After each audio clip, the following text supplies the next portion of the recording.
Today, many modern scientists arguing that human brain is not capable of doing two things at the same time. I am a living example that they're all wrong. I have 12, 14 tracks running in my mind all the time. Intellect is only the surface aspect, it is a veneer.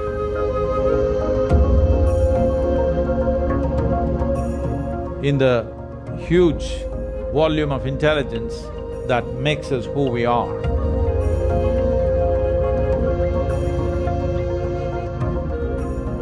If you look at the evolutionary dimension of life upon this planet, why a human being is dominating this world, though physically we are weaker than many other creatures on the planet, is simply because in some way we have become more competent than others.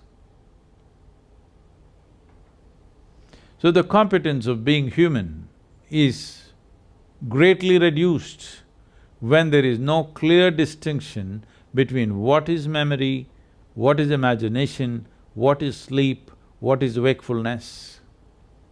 There are 5 major points of receptivity in one's mind. These are centers of memory, centers of imagination, centers of right perception, centers of perversion, and centers of sleep. If you practice classical yoga, these 5 dimensions will be distinctly separate in your experience. If it is not separate, what happens to you is, when you want to remember something, your imagination plays havoc with your memory. When you want to imagine something, your memory will constrain you from really proper dimension of imagination.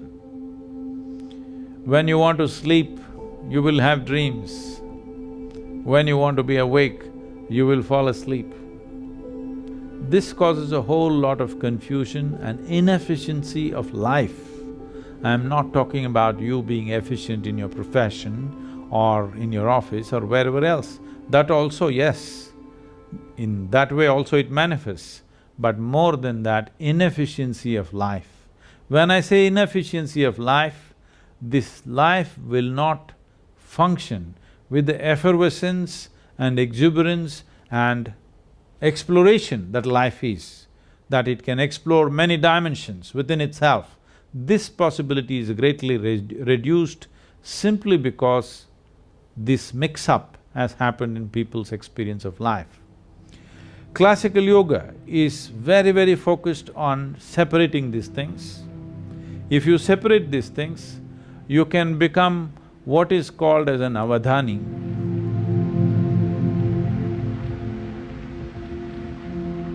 In ancient times, there were many people, today there are a few.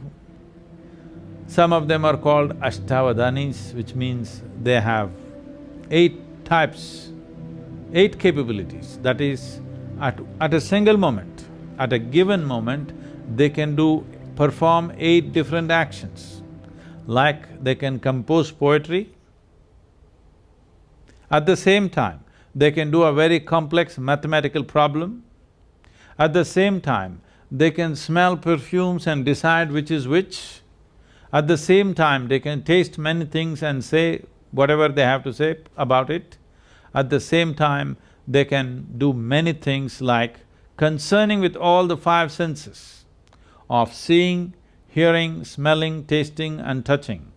Many actions they can perform at the same given time. 8 type of actions, if you can perform, you are called an Ashtavadhani. If you can perform 10 types of actions, you are called a Dashavadhani. If you can do 100 types of actions, you're called a Shatavadhani.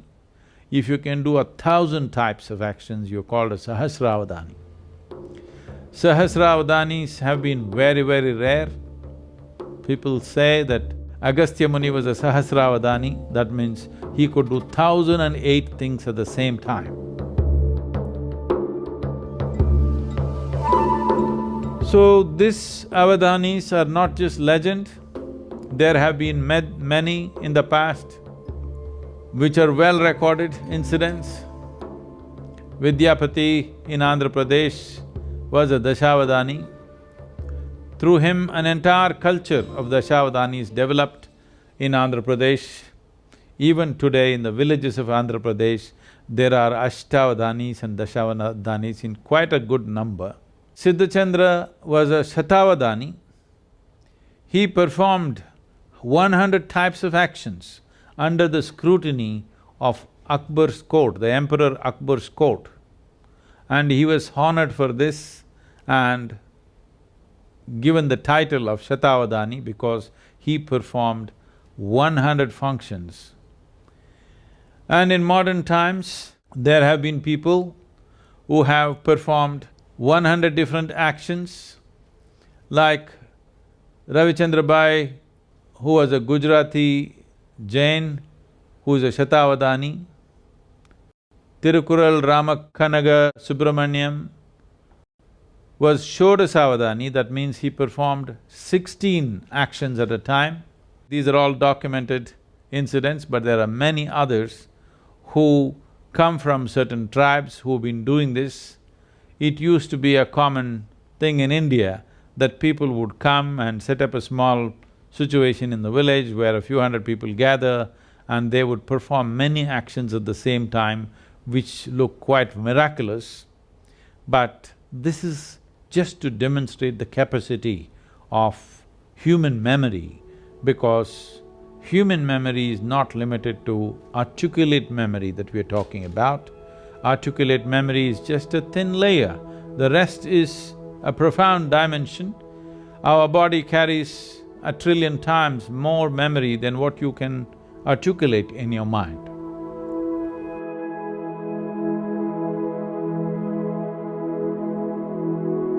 Today, there are many modern scientists, unfortunately, arguing that human brain is not capable of doing two things at the same time.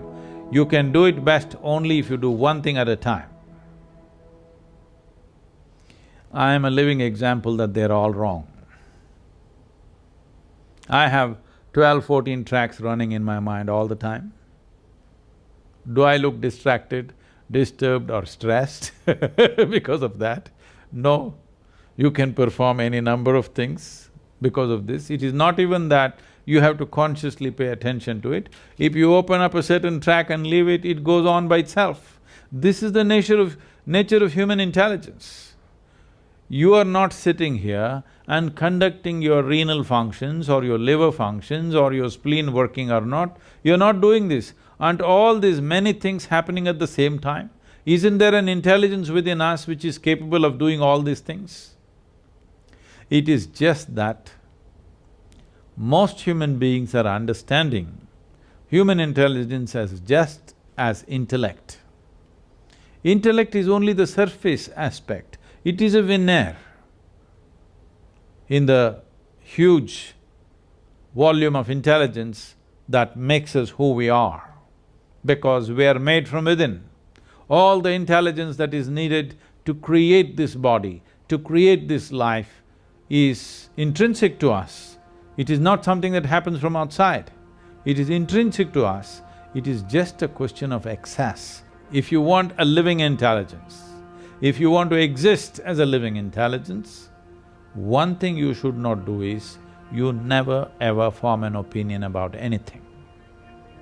That means you're always an active intelligence, you're looking at everything the way it is. An opinion means you have given up your ability to experience, you have become opinionated, or an impression of the past is overruling the reality of what is there right now. This is what an opinion is.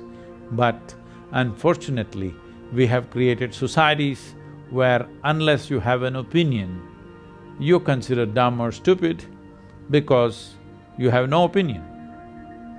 But that's the smartest thing you can do, that is the most intelligent thing you can do, is that you did not subscribe to any opinion, you're willing to look at everything just the way it is.